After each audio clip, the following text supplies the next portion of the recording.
നമ്മൾ കഴിഞ്ഞ കുറച്ച് ദിവസങ്ങളായി ചർച്ച ചെയ്തുകൊണ്ടുവരുന്ന ഒരു സംഭവത്തിൽ, ഒരു വിഷയത്തിലുള്ള വാർത്തയിലേക്കാണ്. കലൂർ സ്റ്റേഡിയത്തിലെ സന്ധ്യ സംഘടിപ്പിച്ച മൃദംഗാഭിഷിന്റെ അക്കൗണ്ട് പോലീസ് പൂട്ടിയിരിക്കുന്നു. ആദായനികുതി വകുപ്പും പരിശോധന തുടങ്ങിയിട്ടുണ്ട്. സംഘാടകരെ ചോദ്യം ചെയ്ത ശേഷം ദിവ്യ ഉണ്ണി അടക്കമുള്ളവർക്ക് നോട്ടീസ് നൽകും എന്നാണ് സിറ്റി പോലീസ് കമ്മീഷണർ പുട്ടവിമലാദിത്യ പറഞ്ഞിരിക്കുന്നത്. അതേസമയം ഉമാ തോമസ് MLA ആരോഗ്യനില തൃപ്തികരമാണ് എന്ന് ഡോക്ടേഴ്സിന്റെ വിദഗ്ധ സംഘം അറിയിക്കുന്നുണ്ട്. അതാണ് ഇതിൽ ഏറ്റവും ആശ്വാസകരമായ കാര്യം. മാത്രമല്ല, ഇതിലെ സുരക്ഷാ വീഴ്ച സംബന്ധിച്ചുള്ള കാര്യങ്ങൾ ഇപ്പോൾ നമുക്ക് ഇന്ന് പുറത്തു വന്ന ദൃശ്യങ്ങൾ നമ്മുടെ എല്ലാം മനസ്സിലുണ്ട്. ഉമാ തോമസ് MLA ആ സ്റ്റേജിന് മുകളിൽ നിന്ന് മറിഞ്ഞു വീഴുന്ന ദൃശ്യങ്ങൾ കണ്ടു. ആ ദൃശ്യങ്ങൾ കാണുമ്പോഴാണ് ആ അപകടം എത്ര വലുതായിരുന്നു എന്ന് നമുക്ക് ബോധ്യപ്പെടുന്നത്. അതുകൊണ്ട് ഇതിന് ഈ സുരക്ഷാ വീഴ്ച വരുത്തിയ ആളുകൾക്കെതിരെ നടപടി ഉണ്ടാകണം. എങ്ങനെയാണ് അവർക്ക് ഈ സുരക്ഷാ മാനദണ്ഡങ്ങളൊന്നും പാലിക്കാതെ കൊച്ചി കല്ലൂർ സ്റ്റേഡിയത്തിൽ ഇങ്ങനെ ഒരു പരിപാടി സംഘടിപ്പിക്കാൻ കഴിഞ്ഞത്? അതിൽ ആരുടെയൊക്കെ ഒത്താശ ഉണ്ടായിരുന്നു എന്ന കാര്യവും പരിശോധിക്കപ്പെടേണ്ടതാണ്. മാത്രമല്ല, ഇതിന് പിന്നിലുള്ള സാമ്പത്തിക തട്ടിപ്പ് അത് മറനീക്കി പുറത്തു വരണം. ഇനി ആളുകൾ വഞ്ചിതരാകുന്ന ഇതുപോലെയുള്ള സംഭവങ്ങൾ നമ്മുടെ നാട്ടിൽ ഉണ്ടാകാൻ പാടില്ല. റിപ്പോർട്ട് കാണാം.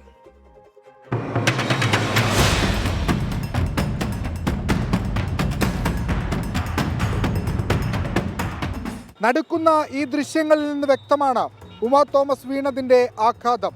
ഒപ്പം പോലീസിനും GCDAക്കും സംഘാടകർക്കും സംഭവിച്ച പിഴവുകളും ഈ ദൃശ്യങ്ങളിലൂടെ മനസ്സിലാകും. സ്റ്റേജ് നിർമ്മാണത്തിൽ അപാകതയുണ്ടെന്ന് എല്ലാവരും ഒരേ സ്വരത്തിൽ സമ്മതിക്കുന്നു. പക്ഷേ തട്ടിക്കൂട്ട് സംഘാടകരുടെ മാത്രം വീഴ്ചയാണോ അത്?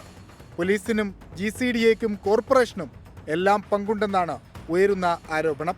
GCDയോട് പോലീസ് വിശദീകരണം തേടിയിട്ടുണ്ട്. GCDA അവർ കൊടുത്ത ഒരു ദിവസത്തിൻ്റെ ഇതിനെ ഏൽപ്പിച്ച ഇതിനകത്ത് കുറേ കണ്ടീഷൻസ് ഉണ്ട്. അപ്പോൾ ആ കണ്ടീഷൻസ് എത്രത്തോളം പാലിച്ചു എന്ന വിവരങ്ങളെല്ലാം പല ബന്ധപ്പെട്ട ഡിപ്പാർട്ട്മെൻറ്റുകളിൽ നമ്മൾ എടുത്തുകൊണ്ടുവരുന്നുണ്ട്. അപ്പോൾ അതൊന്നും നമുക്ക് റിവ്യൂ ചെയ്യാനുണ്ട്. ഇപ്പോൾ മൃദംഗാഭിഷിന്റെ ബാങ്ക് അക്കൗണ്ടുകൾ അന്വേഷണ സംഘം മരവിപ്പിച്ചു. ദുരൂഹമായ ഇടപാടുകളുടെ പശ്ചാത്തലത്തിലാണ് നടപടി. ആദായനികുതി വകുപ്പും അന്വേഷണം ആരംഭിച്ചു. കോടതി നിർദ്ദേശപ്രകാരം മൃദംഗാഭിഷൻ മാനേജിംഗ് ഡയറക്ടർ നികോഷ് കുമാർ പോലീസിന് മുന്നിൽ ഹാജരായി.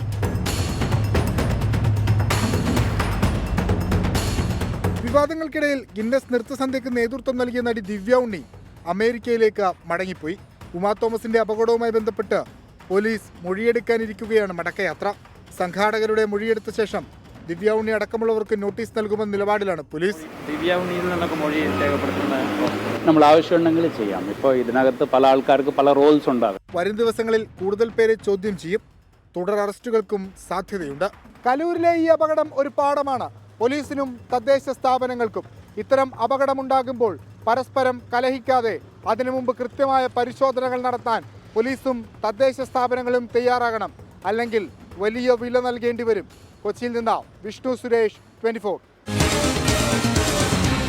പൊതുജനം കഴുതയല്ല സാർ.